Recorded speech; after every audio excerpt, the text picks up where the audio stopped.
I think each of you in the course of the evening have mentioned special education. From what I've seen, it needs help. We have silos. We have kids that are, their time in Gen Ed is either during lunch and or during recess or PE classes where they're playing off separately.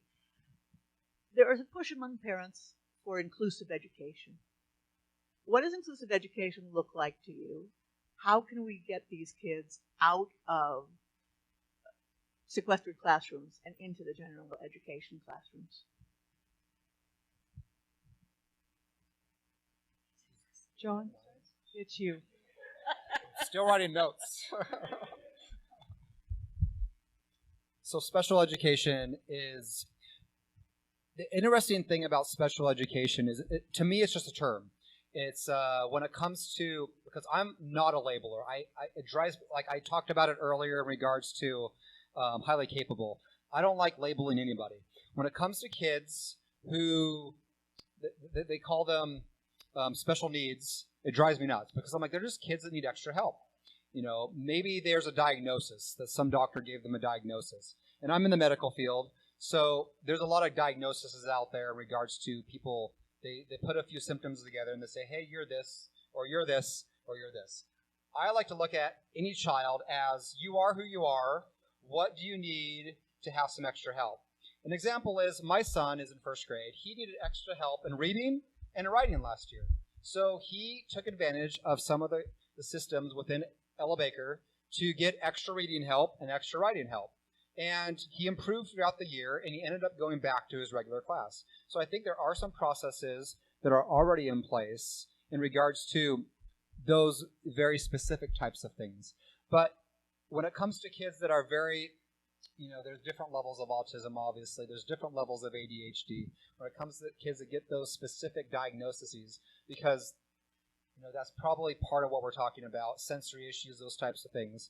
I think paraeducators and counselors are the two people that can help them get back into the classroom the quickest. And I think we need counselors that actually counsel kids versus just testing kids for those specific conditions. We need counselors who work with kids on a daily basis. They have questions, if they have needs, if they have issues, they can go to them and talk to them versus those counselors just testing. And we have paraeducators that are working with them as well to help them outside the classroom. And the whole idea is to get them inside the classroom. Susan? It sounds like you think that students with special education needs are being completely removed from the classroom, and I think that's not the case. That was the case about 20 years ago, and from talking to parents, it was just awful. Currently, special education students are integrated into the classroom. What we need more of is to take them for tutoring and behavior therapy, especially during the time when they need to be, let's say for reading. They shouldn't be in the regular reading program. If they can have a tutor who can help with their dyslexia, that's what we're looking for. We want to target the learning to the disability. That's what we really don't get enough of. The idea that children are ostracized, well, that's a different issue. That's children refusing to play with other children. And their behavior therapy helps them to learn how to control their hand motions, control their head rocking. These things help them become integrated and accepted by their peer group. And we need a lot more of that. So thank you, Mickey, for that question.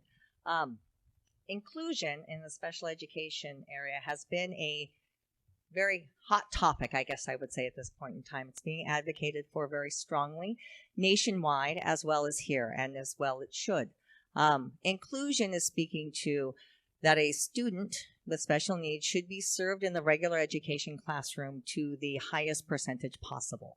That pulling them out into a excluded classroom actually is not doing a service for that student. And so how do you go about including those students? Washington State, if you look at the data, does not show to be very well in the area of inclusion. And Lake Washington as well, when we did the special education review, there were definite issues that we were not performing the way we should in the area of inclusion of our students in regular education. So with that, there has been efforts that Lake Washington has been involved with, and I'm sure you're aware of, Mickey, I have no doubt.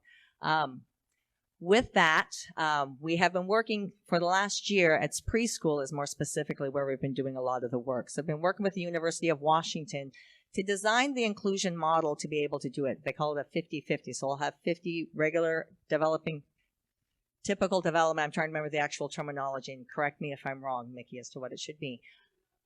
Typically developing, thank you, as well as special education. And with that comes additional costs, because with that you do have to have a lower class ratio, class size. You do need to have extra staff in order to support it.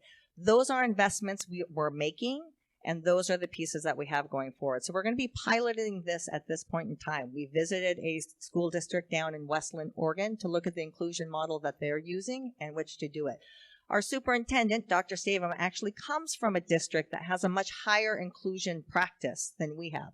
So we're able to use her experience as well in order to drive that. So support it completely, have been in the process. I do think we have to think about how to do it effectively for all students, because if we don't do it well, we can actually do harm on both sides. So we just need to make sure we're really thoughtful in how we go forward.